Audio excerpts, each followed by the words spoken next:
विद्यार्थी मित्रांनो नमस्कार। इयत्ता 9वी मराठीमधील 12वी कविता महाराष्ट्रावरुनी टाक ओवाळून काया, अण्णाभाऊ साठे यांची ही कविता आहे। या कवितेवर आधारित असलेला स्वाध्याय आज आपण सोडवणार आहोत। संयुक्त महाराष्ट्र चळवळ झाली, ती अतिशय व्यापक अशी लोक चळवळ होती।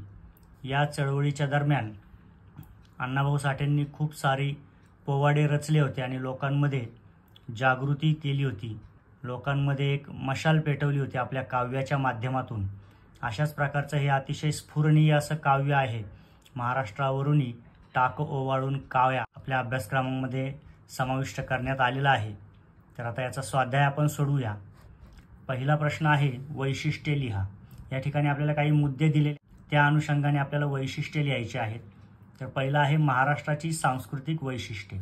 महाराष्ट्राची सांस्कृतिक वैशिष्ट्ये अनेक सारी आहेत, परंतु आपल्याला कवितेमध्ये उल्लेख करण्यात आलेली सांस्कृतिक वैशिष्ट्ये इथे लिहावी लागतील। तर ती पाहूया। यशाची ज्योत पाजळत ठेवणारे मंदिर। आता महाराष्ट्र म्हणजे यशाची ज्योत पाजळत ठेवणारे मंदिर आहे असं कवीने म्हटलेलं आहे। त्यानंतर सोन्याची धरती खाली आणि वर निळे आकाश। खाली सोन्याची धरती आहे आणि वर निळे आकाश आहे, अशा तऱ्हेचं वर्णन महाराष्ट्राचं आलेलं आहे। महारथींनी भूषवलेली किल्ले जिचे पोवाडे गातात। महारथींनी भूषवलेली ही महाराष्ट्राची भूमी आहे आणि हिचे पोवाडे महाराष्ट्रातील समस्त किल्ले गात असतात, अशा तऱ्हेचं वैशिष्ट्य कवीने आपल्या या काव्यामध्ये, आपल्या पोवाड्यामध्ये उल्लेख केलेला आहे। पुढे अरबी समुद्र तिचे चरण धुतो। आपल्या महाराष्ट्राला लागूनच अरबी समुद्र आहे आणि या पोवाड्यामध्ये अण्णाभाऊ साठेंनी अशी कल्पना केली आहे की अरबी समुद्र हा आपल्या महाराष्ट्र माऊलीचे चरण धुत असतो। अशा पद्धतीने महाराष्ट्राची सांस्कृतिक वैशिष्ट्ये जी या कवितेमध्ये उल्लेखलेली आहेत ती आपण या ठिकाणी लिहिलेली आहेत। पुढे दुसरा उपप्रश्न आहे कवितेत आलेली महाराष्ट्र भूमीतील व्यक्ती वैशिष्ट्ये। म्हणजे महाराष्ट्र भूमीमध्ये जे काही महान व्यक्ती होऊन गेले त्यांच्या संदर्भामध्ये कवीने कोणकोणती वैशिष्ट्ये आपल्या काव्यामध्ये, आपल्या पोवाड्यामध्ये मांडलेली आहेत ते इथे लिहायचे आहेत। तर यातील पहिलं वैशिष्ट्य आहे धैर्यवंत शासनकर्ते वीर। म्हणजे महाराष्ट्रामध्ये जे शासन करणारे राजे वगैरे होऊन गेले ते सर्वजण धैर्यवंत होतं, त्यांच्यामध्ये अनोखं असं धैर्य आपल्याला पाहायला मिळतं, असं पहिलं वैशिष्ट्य आहे। त्यानंतर श्रम करणारे शेतकरी। महाराष्ट्राचा जो शेतकरी आहे तो वर्षानुवर्ष अतिशय श्रम करून आपली शेती करत असतो, शेतीवर तो खूप प्रेम करतो आणि तिथे तो अत्यंत काबाड कष्टाने आपली शेती पिकवत असतो। त्यामुळे श्रम करणारे शेतकरी हे सुद्धा एक महत्त्वाचं व्यक्ती वैशिष्ट्य आहे आपल्या महाराष्ट्र भूमीचं। पुढे कवितेत आलेलं आणखी एक महत्त्वाचं व्यक्ती वैशिष्ट्य म्हणजे संत व शाहीर। आपल्या महाराष्ट्राला एक ज्ञानेश्वरांपासून तुकोबांपर्यंत मोठी संत परंपरा लाभली आहे, त्याचप्रमाणे शाहिरी परंपरा सुद्धा महाराष्ट्राला लाभलेली आहे। तर हे सुद्धा आपल्या महाराष्ट्राचं महत्त्वाचं व्यक्ती वैशिष्ट्य आहे। आणि त्यानंतर आहे धुरंधर छत्रपती शिवराय। आता शिवाजी महाराज हे तर महाराष्ट्राचं सर्वात मोठं असं वैशिष्ट्य आहे, सर्वात मोठा मानबिंदू आहे आणि हे व्यक्तिविशेष महाराष्ट्रामध्ये जन्माला आलं आणि महाराष्ट्रामध्येच त्यांनी अतिशय सुंदर असं एक स्वप्न स्वराज्याचं सगळ्यांना दिलं, पूर्ण केलं। तर अशा या महान व्यक्ती म्हणजेच आपल्या महाराष्ट्र भूमीतील व्यक्ती वैशिष्ट्ये आहेत ते आपण इथे मांडलेली आहे। यानंतर कवींनी मराठी मनाला दिलेला आदेश। कवींनी आपल्या काव्यातून मराठी मनाला आदेश दिलेला आहे, तो म्हणजे कंबर कसून घाव घ्यायला उठ। म्हणजे आपल्या शत्रूकडून जरी आपल्यावर घाव होत असतील तरी कंबर कसून घाव झेलायला उठलं पाहिजे, हा एक आदेश दिलेला आहे। त्याचप्रमाणे महाराष्ट्रावरून काया ओवाळून टाक। काया म्हणजे आपला देह, तर या महाराष्ट्रासाठी आपला देह ओवाळून टाक, देहाची पर्वा करू नको, अशा तऱ्हेचा आदेश कवींनी इथे आपल्याला कवितेमध्ये दिलेला आहे, ते आपण इथे लिहिलेला आहे। पुढे प्रश्न दुसरा आहे असत्य विधान तपासा। या ठिकाणी आपल्याला 4 विधानं दिलेली आहे, यापैकी असत्य विधान आपल्याला शोधायचं आहे। पहिलं विधान आहे धुरंधर शिवरायांना स्मरावे। दुसरं आहे असत्यास्तव शिंग फुंकावे, स्वातंत्र्याची आण घ्यावी, जन्मभूमीचे उपकार फेडावे। या 4ही विधानांचं वाचन केल्यावर आपल्या लक्षात येतं असत्यास्तव शिंग फुंकावे हे असत्य विधान आहे, त्यामुळे आपण असत्य विधान म्हणून असत्यास्तव शिंग फुंकावे हे या ठिकाणी लिहिलेलं आहे। पुढे प्रश्न तिसरा आहे कवितेतून व्यक्त झालेली महाराष्ट्राबद्दलची कृतज्ञता हा विचार स्पष्ट करा। कवितेमध्ये महाराष्ट्राबद्दल कृतज्ञता व्यक्त झालेली आहे, हा विचार आपल्याला इथे स्पष्ट करायचा आहे। तर महाराष्ट्र हे मंदिर आहे, त्याच्या पुढ्यात यशाची ज्योत पाजळते. महाराष्ट्राची धरती सोने पिकवणारी आहे आणि वर निळ्या आकाशाची छाया आहे. गडकिल्ले महाराष्ट्र भूमींचे पोवाडे गातात. रथी महारथींनी तिला भूषवले आहे. अरबी समुद्र तिच्या चरणांशी लीन आहे.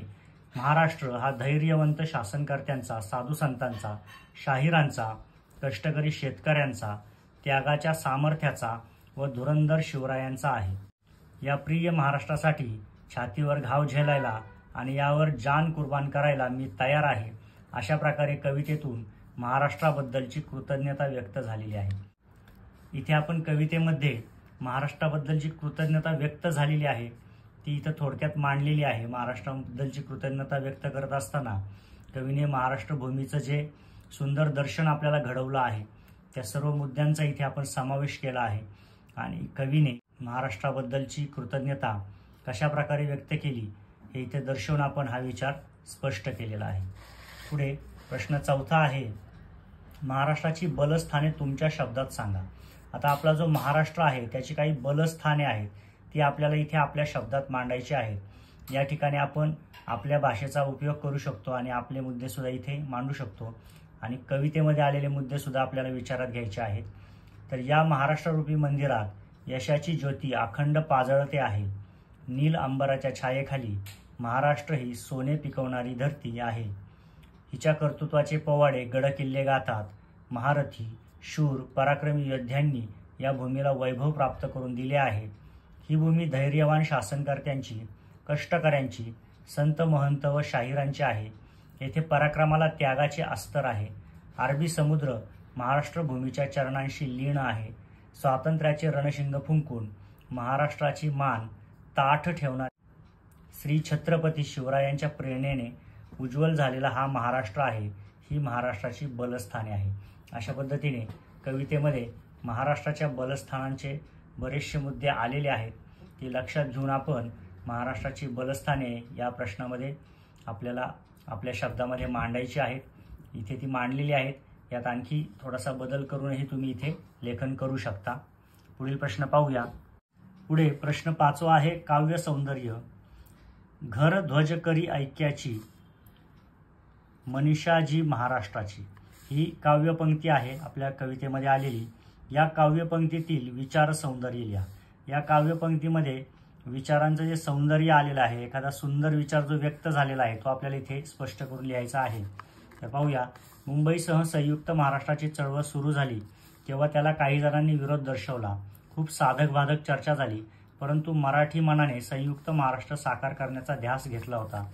निष्ठेने हे कार्य मराठी माणसे करत होती. त्यांच्या एकजुटीत फूट पडू नये म्हणून शाहीर म्हणतात की ऐक्याचा हा झेंडा हातात घ्या. अशीच अवघ्या महाराष्ट्राची मनोकामना आहे, ती पूर्ण करण्यास कटिबद्ध होऊया.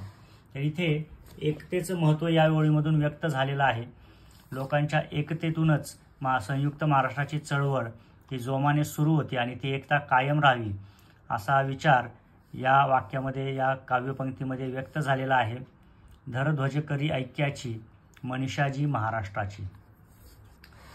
पुढे दुसरा उपप्रश्न आहे, कवितेतून व्यक्त होणाऱ्या रसाचे तुमच्या शब्दात सोदाहरण वर्णन करा. कवितेमध्ये जो रस आहे तो रस कोणता आहे ते आपल्याला इथे उदाहरणासह स्पष्ट करायचं आहे. कवितेमध्ये वेगवेगळ्या प्रकारचे रस असतात. कधी आपल्याला दुःखाचा रस मिळतो, कधी आनंदाचा, विनोदाचा रस असतो. अशा प्रकारचे वेगवेगळे रस असतात. तर या कवितेमध्ये वीर रस आहे. ही कविता वाचून आपल्यामध्ये वीरश्री जागृत होते. त्यामुळे या वीर रसाचं वर्णन आपल्याला इथे उदाहरणासह करायचं आहे. तर या कवितेत जागोजागी वीर रसाची प्रचिती येते. मराठी मन आंदोलनाकरता जागृत करण्याकरता कवींनी वीर रसाचा मुक्त वापर केला आहे. कंबर बांधून ऊठ घाव झेलाया, महाराष्ट्रावरुनी टाक ओवाळून काया. या पहिल्या 2 ओळीत शाहिरांनी मर्द मराठी मनाला प्राणार्पणाचे व मर्दुमकीचे आवाहन केले आहे. शिवरायांच्या कर्तृत्वाची ग्वाही दिली आहे. करी कंकण बांधून साचे, सत्यास्तव शिंग फुंकाया. पर्वत उचलून यत्नाचे, धर ध्वजा करी ऐक्याची. पाऊले टाक हिमतीची, घे आन स्वातंत्र्याची. अशा प्रकारच्या ओळींमधून ओजगुण, ओतप्रोत भरला आहे. मराठी मन पेटून उठेल अशा प्रकारे ही कविता वीररसाने ओतप्रोत भरली आहे. अशा पद्धतीने ही कविता वाचत असताना आपल्याला वीररसाची नक्कीच प्रचिती येते, आपल्यामधील वीररस जागृत होतो आणि तो कोणकोणत्या पंक्तींना जागृत होतो त्या विशिष्ट पंक्तींचा आपण इथे उल्लेख सुद्धा केलेला आहे आणि यातून या कवितेमधून व्यक्त होणारा वीररस उदाहरणासह इथे स्पष्ट झालेला आहे. प्रश्न 6 आहे अभिव्यक्ती. त्याच्यामध्ये पहिला उपप्रश्न आहे, तुम्हाला जाणवलेल्या महाराष्ट्रातील अभिमानास्पद बाबींचे वर्णन करा. आता महाराष्ट्राविषयी आपल्याला कोणकोणत्या बाबी अभिमानास्पद वाटतात त्यांचं वर्णन आपल्याला या ठिकाणी करायचं आहे. महाराष्ट्र दऱ्याखोऱ्यांचा प्रदेश आहे. संतांच्या शिकवणीने पावल झालेली महाराष्ट्राची भूमी आहे. इथे पराक्रमाची व त्यागाची गाथा लिहिली गेली. नर्मदा, गोदावरी, कृष्णा, भीमा, वैनगंगा इत्यादी नद्यांनी सुपीक केलेली महाराष्ट्राची भूमी आहे. येथे शौर्य व वैराग्य हातात हात घालून नांदतात. विद्येचा उगम व प्रसार महाराष्ट्रातूनच आरंभी झाला होता. भारताची सांस्कृतिक व ऐतिहासिक जडणघडण महाराष्ट्राने केली. महात्मा गांधी, लोकमान्य टिळक, महात्मा फुले, बाबासाहेब आंबेडकर या थोर विभूतींनी महाराष्ट्राचे वैचारिक वैभव व सामाजिक समता जोपासली. औद्योगिक क्रांती व सामाजिक क्रांतीचे महाराष्ट्र हे माहेरघर आहे. सत्य, शिव, सुंदर या मूल्यत्रयींची जपणूक करणे हे महाराष्ट्राचे ब्रीद आहे. अशा प्रकारे महाराष्ट्राविषयी ज्या अभिमानास्पद बाबी आहेत त्या आपण इथे उल्लेख केलेल्या आहेत. याबरोबर आणखी अनेक बाबी आपण यामध्ये भर टाकू शकतो. तुम्ही तुमच्या मताने याच्यामध्ये आणखी भर टाकून महाराष्ट्रातील अभिमानास्पद बाबींचे वर्णन करू शकता. तर या ठिकाणी आपला स्वाध्याय पूर्ण होत आहे. या कवितेमध्ये जो वीररस अण्णाभाऊ साठेंनी व्यक्त केलेला आहे तो व्यवस्थित समजून घ्या आणि अशाच आणखी प्रश्नांचा सराव करा. धन्यवाद.